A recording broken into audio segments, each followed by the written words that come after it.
de horror, não pensando no amor do Salvador. Eu vagava sem termos, longe do Senhor Jesus, mas liberto hoje canto a Deus louvor. Livre estou, pela graça de Jesus. Livre estou, livre estou, livre estou. Aleluia, pela fé, livre estou. Eu vagava pela senda de horror, mas agora quero andar com meu Senhor. Quero ouvir sua eterna voz e segui-lo sempre após. Glória seja dada ao nosso bom pastor.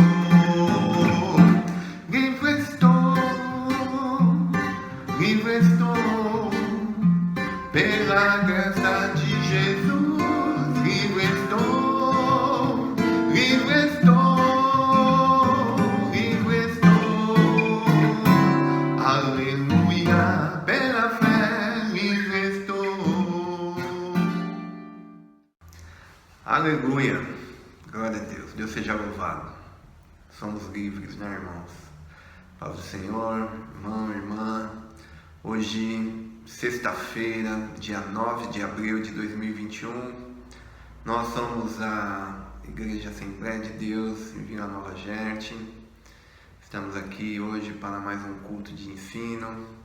Será ministrado pelo nosso evangelista, irmão Gilvan, na continuação sobre a carta aos Efésios.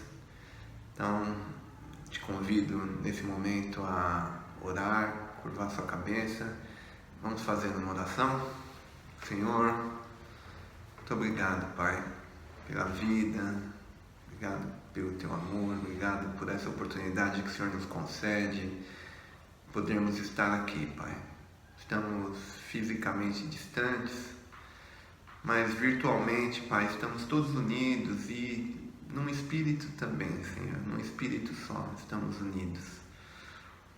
Felizes, Senhor, porque o Senhor nos dá essa oportunidade de podermos nos reunir e hoje, nesse culto de ensino, que possamos aprender um pouco mais da Tua Palavra, que a Tua Palavra ela fale aos nossos corações, que ela traga crescimento a todos nós, que ela traga edificação, esperança, consolo.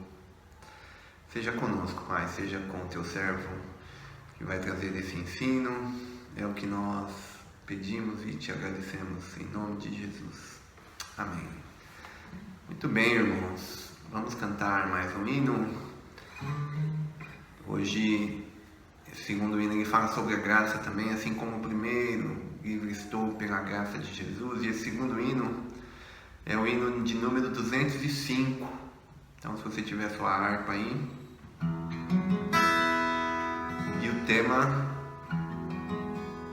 é graça, é um novo andar segundo a graça. Então, vamos cantar sobre essa graça maravilhosa.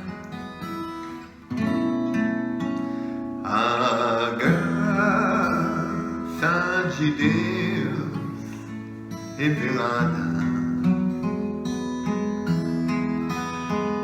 em Cristo Jesus, meu Senhor. Ao mundo perdido é nada, por Deus infinito favor. Graça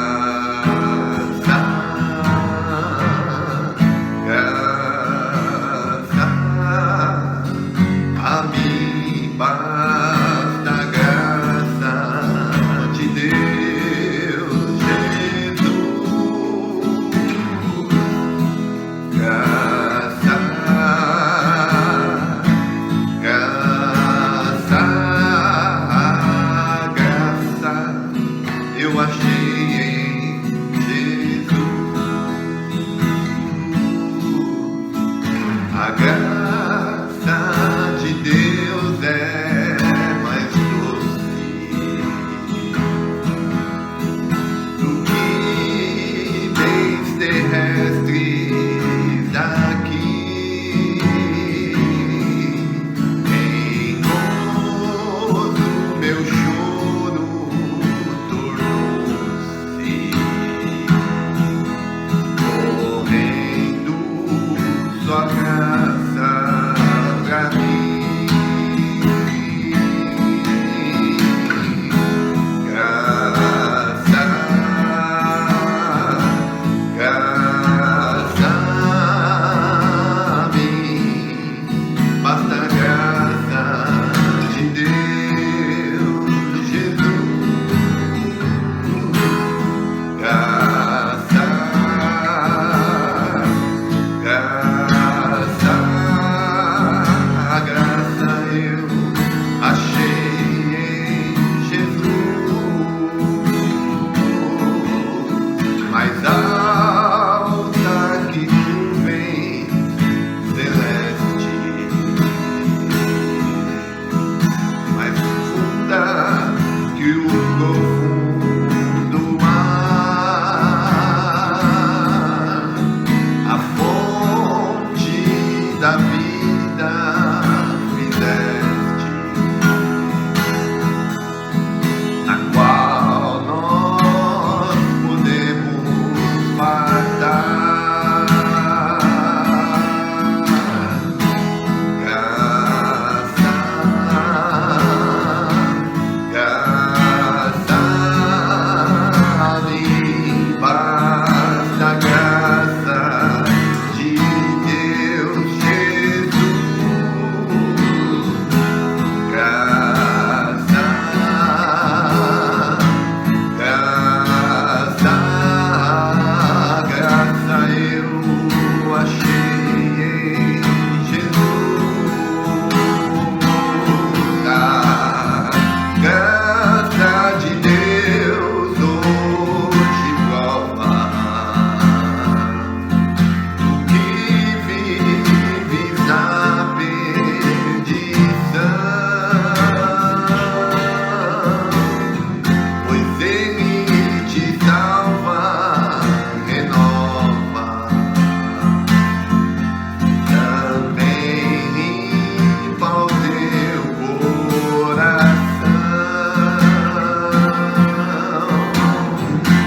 Graça,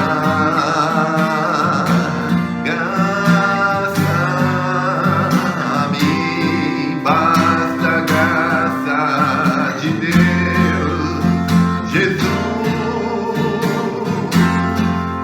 Graça, graça, graça eu achei em Jesus.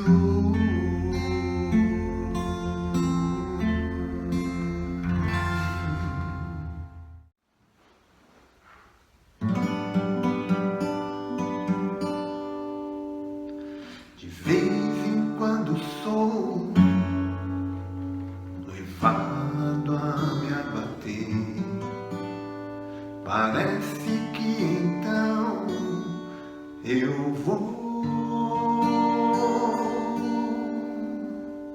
perecer no mar, nada mais querer, simplesmente ir mais sem saber. Momentos maus, difíceis pra valer, a vida se esvai até tudo se misturar, tudo perder valor,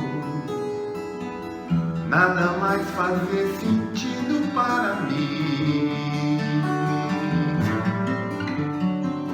Ainda bem que em meio às minhas trevas vejo a luz nessas horas mais difíceis que sinto Cristo me enxugando o rosto, motivando-me outra vez a seguir em frente, sem olhar para trás.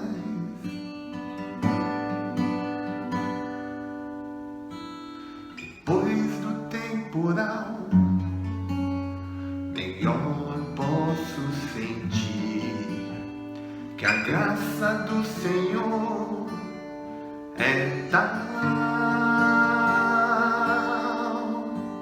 Quem poderá contar? Quem poderá medir? Só em Jesus eu posso achar.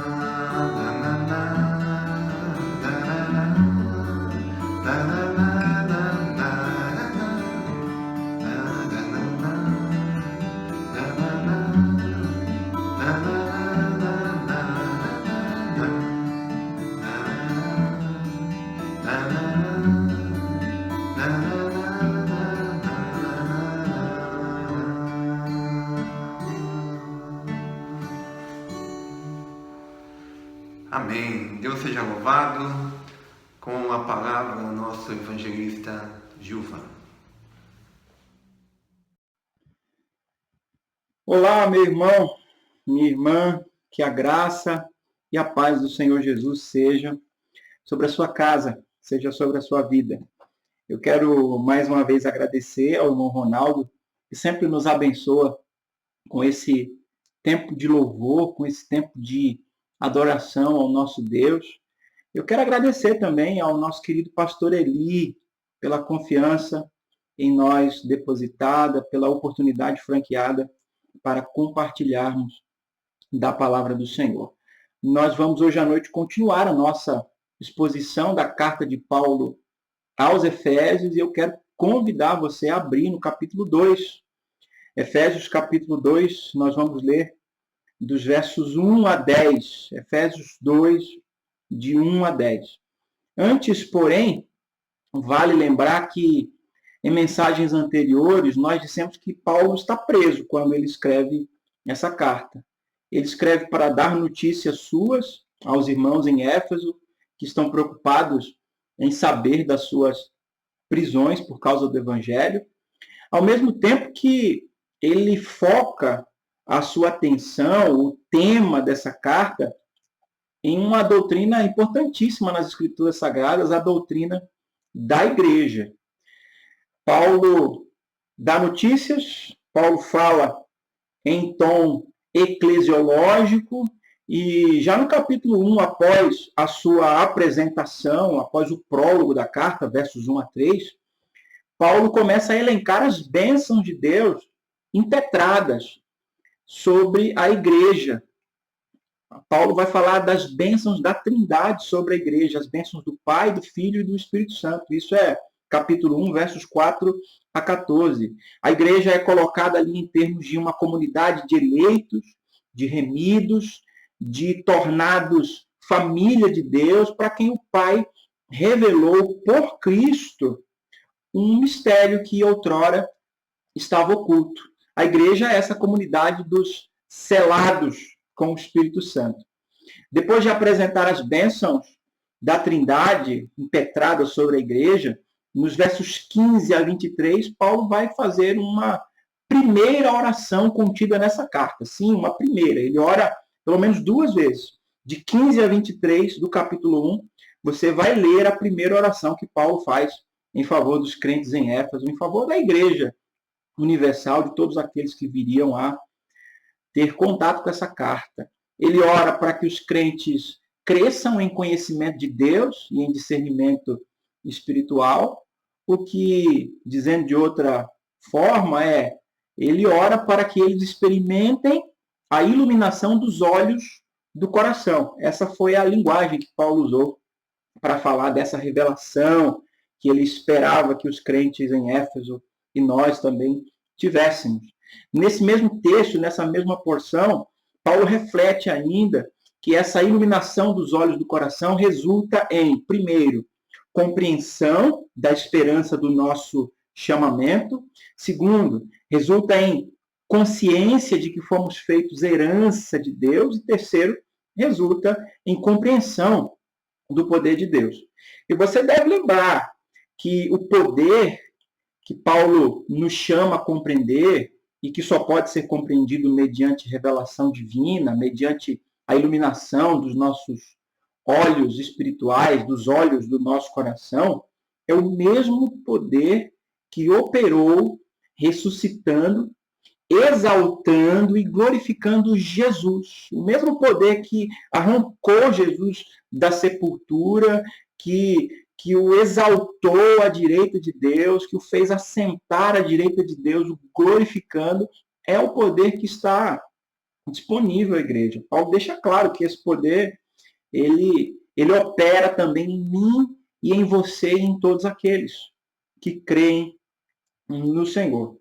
Paulo ora, então, para que os crentes tenham revelação espiritual desses fatos. E ele fala de um efeito prático da manifestação desse poder na vida dos crentes. Veja aí, Efésios capítulo 2, versos de 1 a 10. Ele vai dizer nesse texto: e vos vivificou, estando vós mortos em ofensas e pecados, em que noutro tempo andaste segundo o curso desse mundo, segundo o príncipe das potestades do ar, do espírito que agora opera nos filhos da desobediência, entre os quais todos nós também antes andávamos, nos desejos da nossa carne, fazendo a vontade da carne e dos pensamentos, e éramos, por natureza, filhos da ira, como os outros também. Mas Deus, que é riquíssimo em misericórdia, pelo seu muito amor com que nos amou, estando nós ainda mortos em nossas ofensas, nos vivificou, juntamente com Cristo. Pela graça sois salvos, e nos ressuscitou juntamente com Ele, e nos fez assentar nos lugares celestiais em Cristo Jesus, para mostrar nos séculos vindouros as abundantes riquezas da sua graça, pela sua benignidade para conosco em Cristo Jesus. Porque pela graça sois salvos, por meio da fé. Isso não vem de vós, é dom de Deus. Não vem das obras, para que ninguém se glorie, porque somos feitura sua, criados em Cristo para as boas obras, as quais Deus preparou para que andássemos nelas. Vamos orar mais uma vez? Senhor, a tua palavra é tremenda, a tua graça é maravilhosa, o teu poder é soberano. Nós nos colocamos diante do Senhor essa noite, rogando que a tua voz possa falar ao nosso coração, possamos te ouvir, Senhor, e que possamos, mais uma vez, ser impactados pela tua revelação, pela tua palavra, em nome de Jesus. Amém e amém. Irmãos, há duas chaves que nos ajudam a entender o conteúdo dessa porção que nós acabamos de ler. A primeira dessas chaves é o contraste que Paulo estabelece aqui entre morte e vida. Ele vai dizer que nós, outrora, estávamos mortos em ofensas e pecados, mas que agora fomos vivificados, fomos tornados vivos, fomos trazidos à vida mediante a ressurreição de Cristo. A humanidade sem Cristo encontra-se nessa condição de morte, mas todo aquele que vem a crer em Cristo, conforme Paulo nos apresenta nesse texto, passa a experimentar a vida. A segunda chave que me ajuda a entender esse texto é o contraste que ele vai estabelecer entre o antigo e o novo andar dos agora crentes em Cristo Jesus. Aqueles que vivem sem Cristo, ou como nós pregamos no Evangelho, que vivem no mundo, aqueles que estão mortos em ofensas e pecados, eles andam segundo o mundo, segundo a carne, segundo o diabo. E esse andar, queridos irmãos, é muito mais do que caminhar, do que o exercício de movimentar-se. Esse andar, ele tem a ver com as nossas escolhas, tem a ver com a nossa maneira de viver, com o nosso modus vivendi. Paulo vai usar aqui, nesse texto, pelo menos 3 vezes o verbo andar. No versículo 1, ele vai falar que vós andastes no indicativo do pretérito perfeito. No verso 3, ele vai falar que nós andávamos, que é um indicativo do pretérito imperfeito. E ele vai falar de que nós andássemos, que é o subjuntivo do pretérito imperfeito, no versículo de número 10. Ou seja, Paulo, de caso pensado, coloca diante dos crentes de Éfeso o estado de morte espiritual que eles outrora experimentavam, caracterizados por esse andar segundo o mundo, a carne e o diabo. Mas o poder de Deus nos alcançou em Cristo Jesus, de modo que o nosso andar foi transformado e agora andamos segundo o modelo de Cristo. O fato de Deus nos ter trazido da morte para a vida e de ter transformado o nosso andar é, portanto, a síntese da nossa salvação.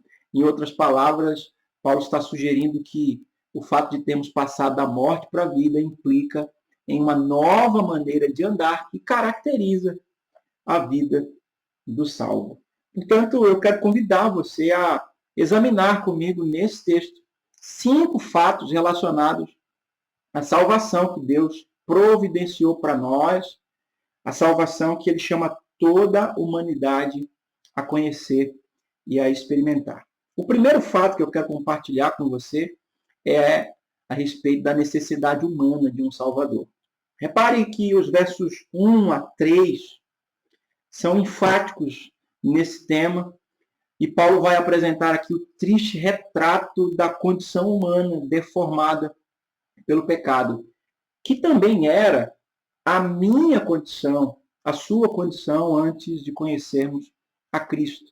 Ele diz aí no verso de número 1, estando vós mortos em ofensas e pecados, portanto, a nossa condição era uma condição de morte, de separação total de Deus. Deus olhava para nós e ele enxergava as nossas ofensas, os nossos pecados, de modo que a constatação imediata é de que ali não havia vida e sim morte. O mundo sem Cristo é como essa horda de mortos que andam, e o que atesta essa condição de morte é o que Paulo colocou aí nesse primeiro versículo: ofensas e pecados. O mundo sem Cristo vive em ofensas de uns para com os outros, do ser humano para com o ser humano, do ser humano para com Deus. Além disso, o mundo sem Cristo vive nessa condição de pecados, de errar o alvo, de fazer aquilo que não é de acordo com a vontade do nosso Criador. Mas perceba ainda que Paulo vai apresentar nesses 3 primeiros versículos aquilo que o Dr. Russell Shedd, chamou de os 3 inimigos do crente. Ele vai falar do inimigo que nós podemos chamar de o mundo, verso 2, a parte A, em que noutro tempo andaste segundo o curso desse mundo. Ele vai falar de um segundo inimigo, o diabo, segundo o príncipe das potestades do ar, que opera nos filhos da desobediência, ainda no versículo 2, a parte B. E ele vai falar ainda de um terceiro inimigo, que é a carne. Andávamos nos desejos da nossa carne, fazendo a vontade da carne e dos pensamentos. Esses são os 3 inimigos do crente. O mundo, enquanto sistema que não preconiza a vontade de Deus, sistema que não está interessado na vontade de Deus, sistema onde a política que prevalece é cada um por si, Deus por todos. E você, para mim, é problema seu. Esse é o mundo, o sistema corrompido e corrupto acerca do qual Tiago vai dizer que aquele que se faz amigo do mundo constitui-se inimigo de Deus. Mas Paulo também falou aqui do diabo. O diabo, sim, é um poder espiritual que, conforme Paulo nos diz, ele opera nos filhos da desobediência. Ele opera naqueles que andam em ofensas e pecados, naqueles que não entregaram o governo das suas vidas a Cristo. Esse diabo é colocado nas Escrituras como acusador dos irmãos, como um leão que anda bramando ao derredor, ao nosso derredor, buscando a quem possa tragar.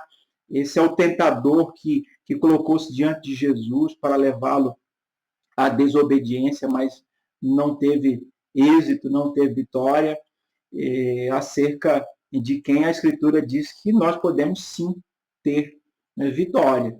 Nós que estamos em Cristo já não estamos sujeitos ao governo do diabo, nós já não andamos mais segundo o príncipe das potestades do ar. E talvez você diga assim, eu não ando e nunca andei. Mas esse é um engano. Paulo está dizendo aqui no verso de número 3 que todos nós estávamos nessa condição. Todos nós também antes andávamos segundo o príncipe das potestades do ar. O terceiro inimigo que Paulo colocou aqui é a carne. Nós andávamos nos desejos da nossa natureza, e ele vai dizer que fazíamos a vontade da carne e dos pensamentos. Isso é, seguíamos os impulsos dessa nossa natureza desobediente, afastada de Deus, da sua vontade. Uma vez que andávamos segundo o mundo, o diabo, a carne, nós estávamos contados, conforme nos diz aí o verso número 3, a parte C, como filhos da ira. Isso é, Paulo está dizendo que todo ser humano nessa condição, ele está debaixo de uma sentença, a sentença divina de sua ira que há de se manifestar em tempo oportuno. Então, que ninguém se engane crendo em uma salvação universal que abrangerá a todos indistintamente. Não, a Escritura não nos apresenta isso como uma verdade. As Escrituras falam, sim, daqueles que são, por natureza, filhos da ira, daqueles que estão, por causa de sua rebelião contra Deus, destinados à ira e ao julgamento com o mundo. Mas, graças a Deus, queridos, que esse texto não termina aí. Paulo nos apresenta não apenas a necessidade humana de um Salvador, mas também vai apresentar a mim e a você um segundo fato, o caráter do Deus Salvador. Perceba aí nos versos de número 4 a 7, muito embora a humanidade não possa fugir dessa terrível condição de pecado, de separação divina, o homem é aquilo que nós afirmamos que ele é, alguém que luta contra o mundo, contra a carne e contra o diabo. Mas a boa notícia que Paulo nos dá é que Deus interviu nessa história. Veja que o verso de número 4 começa dizendo, mais Deus. Ou seja, Paulo disse o que ele acabou de dizer a respeito do ser humano, da sua necessidade de um Salvador. E quando ele termina de dizer dessa necessidade, ele diz, mais Deus, que é riquíssimo em misericórdia, pelo seu muito amor com que nos amou, estando nós ainda mortos em nossas ofensas, ele nos vivificou juntamente com Cristo. E Paulo já começa a dizer, pela graça vocês são salvos. Não há mérito em vocês sabem qual que é a condição de vocês, ou qual que foi a condição de vocês, se vocês já estão em Cristo. É pela graça que vocês são salvos. E repare que Paulo diz isso, ele começa a apresentar o caráter desse Deus que nos ofereceu uma poderosa salvação. Ele vai dizer que esse Deus nos vivificou juntamente com Cristo e nos ressuscitou juntamente com ele, nos fez assentar nos lugares celestiais em Cristo. Esse Deus, acerca de quem Paulo fala, é, em primeiro lugar, um Deus riquíssimo em misericórdia. Note o superlativo que é aplicado aí. Ele não é um Deus misericordioso apenas.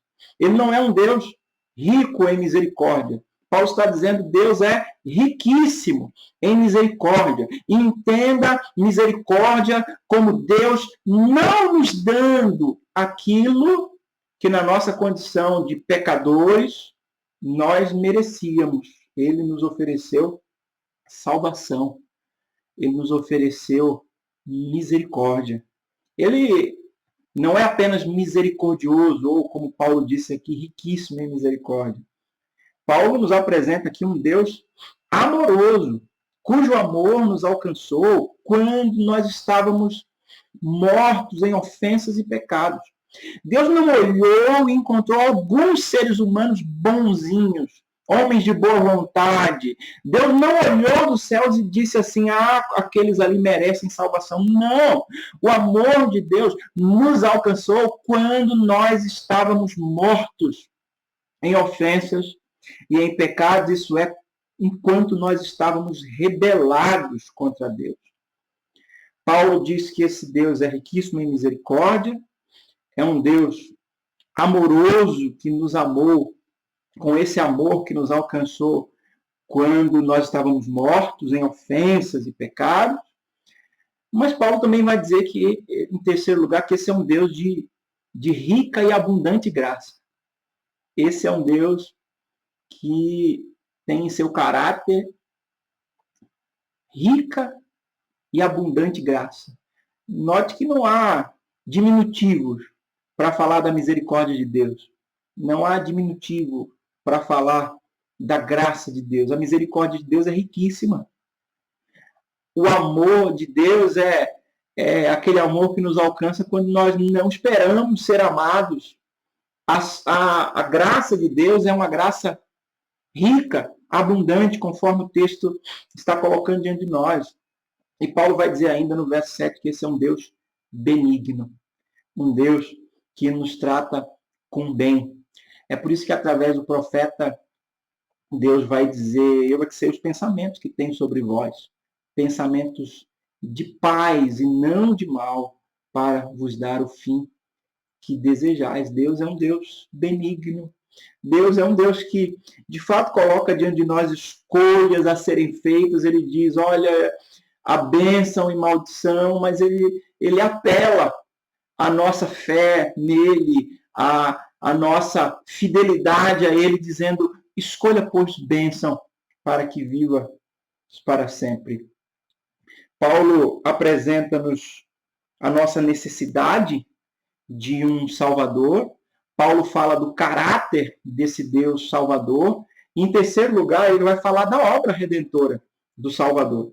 Perceba que no verso de número 4, Paulo vai colocar diante de nós o que Deus fez. Ele nos vivificou, ou seja, ele nos trouxe a vida, ele nos ressuscitou, ele nos fez assentar nas regiões celestiais em Cristo. Ele exaltou a cada um de nós. Queridos, não é pequena a nossa condição em Cristo. Não é pouca coisa aquilo que Deus fez por nós. A obra redentora de Cristo, ela não apenas nos traz a uma vida que até então não existia, já que estávamos mortos em ofensas e pecados, mas ela também nos exalta, e nos exalta, inclusive, a condição de santos em Cristo Jesus. Para você entender melhor o que Paulo está dizendo aqui, imagine alguém que acabou de sofrer um afogamento. Essa pessoa passou alguns minutos ali se debatendo sobre a água e ela não conseguiu se manter na superfície. Ela afundou e ela perdeu a consciência. Aí, alguém que percebe isso, corre em direção a essa pessoa, pega-a pelos braços, traz-a para fora do mar e começa a reanimar essa pessoa. Começa a massagear o peito dessa pessoa, de modo que ela torna a vida. Ela já não tinha mais batimento, ela já não respirava mais, mas mediante aquela intervenção, essa pessoa voltou à vida. Por mais que essa imagem possa ser simples demais para descrever o nosso estado, foi isso que Jesus fez ao vir ao nosso encontro. Queridos, nós estávamos afogados e chafurdando na lama de pecados. Nós estávamos entregues à nossa natureza, vivendo debaixo do tacão esmagador de Satanás, vivendo segundo o mundo. Mas o Senhor veio ao nosso encontro, aleluia, e nos proporcionou voltarmos à vida. Ele nos ressuscitou. A iniciativa é dele, Paulo está dizendo, é pela graça, a obra é dele. Se você continuasse na condição em que estava, você não viveria, você já não estava vivo, você estava experimentando morte completa, mas ele veio ao nosso encontro, aleluia, e nos ressuscitou. E não apenas isso, nos exaltou e nos fez assentar nas regiões celestiais em Cristo Jesus. Ah, meu irmão e minha irmã, Paulo está interessado que você saiba que Deus fez isso por você. Paulo está interessado que você creia que Deus fez isso, que ele operou essa obra tremenda na sua vida, não por mérito algum de sua parte, mas por sua graça, por sua misericórdia. O quarto fato que esse texto nos apresenta é o propósito glorioso do Salvador. Perceba aí nos versos 7 a 9 que quando você faz a si mesmo a pergunta, por que é que Deus me salvou? O verso 7 a 9 vai responder, ele me salvou, primeiro, para mostrar nos séculos vindouros as abundantes riquezas da sua graça.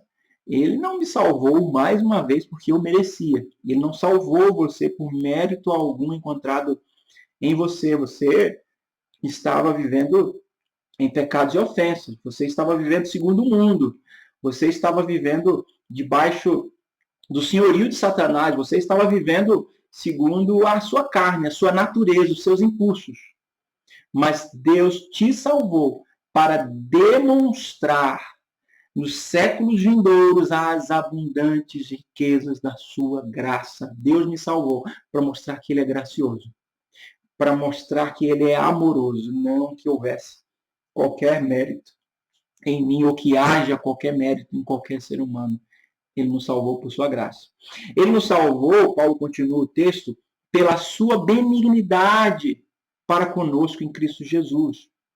Porque ele foi benigno, ele me salvou. Ele me salvou pela graça. O texto diz, porque pela graça sois salvos por meio da fé, é verdade. Isso, mas mesmo a fé não vem de nós, é dom de Deus. A fé é algo que Deus nos dá, nos permitindo que possamos experimentar salvação. E Paulo traz essa ênfase que não vem de vós, é dom de Deus, também para dizer que não vem das obras, para que ninguém se glorie. Portanto, tenha isso em mente. Você não verá ninguém nos céus caminhando e dizendo assim, eu cheguei até aqui pelos meus méritos. Você não verá ninguém no céu dizendo, eu conquistei o meu lugar, o meu espaço. Você não verá ninguém no céu exaltando a si mesmo suas obras ou sua trajetória cristã impecável como sendo o motivo pelos quais ele chegou até ali. Não, queridos, é tudo graça de Deus, e graça é favor imerecido. Nós não fizemos nada para merecer, não temos como fazer qualquer coisa para merecer, é tudo graça da parte de Deus. Mas perceba aí, por que Deus me salvou? Ele me salvou para mostrar a sua graça e benignidade para conosco. Ele me salvou porque não há mérito em mim, mas nele. Ele fez isso por graça. Mas, em quinto lugar, esse texto vai apresentar a mim e a você o resultado da obra salvadora de Deus. Veja o verso 10, mais uma vez. O verso 10 está dizendo, porque somos feitura sua, criados em Cristo Jesus, para as boas obras, as quais Deus preparou para que andássemos nela. Esses versos colocam diante de nós três verdades, pelo menos. A primeira, que nós não somos salvos por obras, tenho dito e repito, mas somos salvos para as obras. Há uma diferença aí. Eu não fui salvo porque fiz algo por merecer. Eu fui salvo e por isso as minhas obras agora são outras, diferentes daquelas primeiras. A segunda verdade é que nós não praticamos boas obras para ser salvos. Nós não fazemos boas obras para merecer a salvação, mas praticamos obras porque somos salvos. As obras, portanto, são o resultado da minha salvação e não a causa da minha salvação. E a terceira verdade é que o nosso novo andar, resultante da graciosa salvação que Deus nos ofereceu em Cristo Jesus, faz de nós poemas de Deus para a humanidade. Eu acho interessante que Paulo usa aqui a palavra poema no grego, no original, quando ele diz que somos feituras suas, somos feitura de Deus. Esse feitura nós somos poema de Deus. E essa palavra, é claro, dá origem no nosso idioma à palavra poema. Nós somos o poema de Deus para a humanidade. Então, queridos, que nossas vidas sejam as belas palavras do Senhor para resgatar o mundo perdido. Que as nossas vidas sejam esse poema de Deus. Que as nossas obras nunca ocorram em um contexto onde eu me promovo por estar fazendo o que estou fazendo. Que as nossas obras sempre exaltem o Deus gracioso, amoroso, benigno e misericordioso que me alcançou. É tudo mérito dele. Ele deixa claro ainda que o Senhor fez essas obras de antemão para que nós andássemos nelas. Portanto, toda a glória pertence ao Senhor. Eu quero caminhar para o final dessa mensagem, convidando você a 3 aplicações práticas desse texto.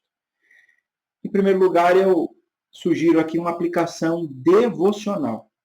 O que é que torna a nossa fé, a nossa relação com Deus algo tão especial? É o caráter dele. O caráter do Deus amoroso, do Deus gracioso, do Deus benigno e misericordioso. O Deus que me tratou com amor quando eu me encontrava em total rebelião contra ele. É isso que faz a minha vida devocional ter sentido. É isso que me faz querer adorar o Senhor com todo o meu coração e cada dia da minha vida. Nós estamos vivendo tempos bastante difíceis, tempos em que o Deus de muitos evangélicos é um Deus vingativo, é um Deus opressor, é um Deus poderosamente esmagador. Essa semana nós testemunhamos uma controvérsia enorme no STF, Supremo Tribunal Federal do nosso país, julgando se as igrejas deveriam ou não abrir nesse período de pandemia. E muitos crentes manifestavam-se ali por meio das redes sociais, apresentando um Deus vingativo, um Deus que pesaria a mão sobre os ministros do STF que se levantassem contra a igreja, propondo que ela permanecesse fechada nesse tempo tão difícil de pandemia. Queridos, não, eu não preciso me relacionar com Deus assim, eu não preciso enxergar Deus como esse Deus vingativo, carrasco, tirano que oprime. Ele veio para salvar e buscar aqueles que se haviam perdido. Ele é um Deus de amor e de misericórdia. Mas eu quero sugerir para você ainda uma segunda aplicação desse texto, uma aplicação ética. Nós vimos nesse texto que Deus é um Deus gracioso, que a graça dele nos alcançou. E a graça dele nos alcança em um momento em que nós estamos totalmente separados dele, em um momento em que nós estamos vivendo em ofensas e pecados. Mas essa graça, queridos, que nos chama nessa condição, não nos autoriza a permanecermos nessa condição. É por isso que Paulo vai falar do poder que ressuscitou Jesus dentre os mortos, que exaltou Jesus, como um poder que nos tirou daquela condição de morte, de ofensas e pecados para com Deus e para com o nosso próximo, e nos exaltou a uma condição de santos em Cristo Jesus. Então, há um contraste aqui entre graça, graça maravilhosa e graça barata. Nos nossos dias, há uma pregação que barateia a graça de Deus.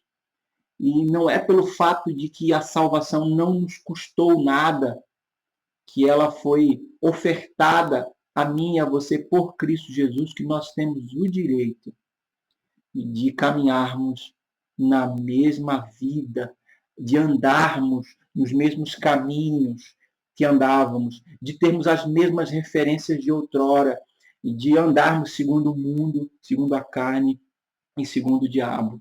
A santidade que eu experimento na minha vida não é o motivo para eu me gloriar, e muito menos tratar outras pessoas que talvez não estejam no mesmo padrão moral que eu com rigor, com impiedade. Nós somos chamados a tratar as pessoas com o amor e a misericórdia de Deus, refletindo na nossa vida a natureza de Deus, o caráter desse Deus que nos salvou. Portanto, é assim que nós devemos caminhar neste mundo, manifestando a graça, o amor, a misericórdia, a benignidade do nosso Deus para com o próximo, a partir da nossa vida. A terceira e última aplicação que eu quero compartilhar com você essa noite é uma aplicação missionária. O Deus que a igreja precisa apresentar ao mundo é um Deus amoroso, é um Deus misericordioso, é um Deus benigno. O mundo não precisa de mais uma divindade pagã opressora. O mundo não precisa desse Deus que não se manifesta em amor e não concilia amor e poder no seu caráter. O Deus que a igreja precisa fazer conhecida nesse tempo é o Deus que manifesta-se a cada um de nós, mesmo que os nossos caminhos sejam caminhos de desobediência e pecado. Ele manifesta-se com o poder restaurador que nos tira, que nos arranca dessa condição. Então, ainda que a pregação da autêntica mensagem do Evangelho implique em desconforto, já que coloca diante de todo pecador um chamado à reconciliação, ela nunca fará isso com um tom de superioridade. Ela nunca fará isso com um tom de ameaças em nome de Deus, porque o Senhor não quer relacionar-se conosco a partir do medo. Ele quer se relacionar conosco a partir da revelação do amor do seu Filho Jesus, revelado na cruz do Calvário. Então, como alguém já afirmou, e eu concordo plenamente com essa afirmação, nós precisamos pregar o Evangelho com olhos molhados, com joelhos dobrados e com coração quebrantado, e o Senhor salvará aqueles que estão perdidos. Nós não somos mais mortos que andam. Poder de Deus que nos vivificou e operou em nós transforma o nosso andar para gerarmos vida e vida abundante. O nosso Deus, portanto, trabalha por nós. O nosso Deus trabalha a favor de nós. O nosso Deus também trabalha através de nós. Portanto, celebremos essa graça. Celebremos essa graça maravilhosa que nos alcançou e transformou a nossa maneira de andar para a glória dele e para o louvor dele. Ore comigo mais uma vez em nome de Jesus. Senhor Deus e Pai, eu quero te agradecer por esse tempo tão precioso de meditação na tua palavra. O Senhor trouxe diante dos nossos olhos, a nossa compreensão, o nosso terrível estado antes de conhecê-lo. Nós vivíamos debaixo do pecado, de desobediências, nós vivíamos conforme o mundo, segundo o príncipe das potestades do ar, nós vivíamos em desobediência completa ao ponto de sermos caracterizados como filhos da ira. Mas o Senhor nos alcançou com seu amor, com sua graça, com sua misericórdia, com sua benignidade. Nos ressuscitou, nos exaltou e nos colocou nas regiões celestiais em Cristo Jesus para vivermos vidas santas que glorificam o teu nome. Eu peço que essa mensagem fale poderosamente ao coração de cada um daqueles que serão alcançados por ela, nos ajudando, Senhor, a viver as realidades profundas que esse texto nos apresenta. Senhor, também nos dê um final de semana abençoado, continua guardando-nos, guiando-nos, conduzindo-nos, permitindo que possamos adorar o Senhor onde quer que estejamos, se no templo ou em casa, que nós possamos entregar ao Senhor toda a honra, toda a glória e todo louvor, em nome de Jesus. E que o amor de Deus, o nosso Pai, a graça do nosso Senhor e Salvador Jesus Cristo, a comunhão e as consolações do Espírito seja com todos os irmãos, hoje e sempre. Amém e amém.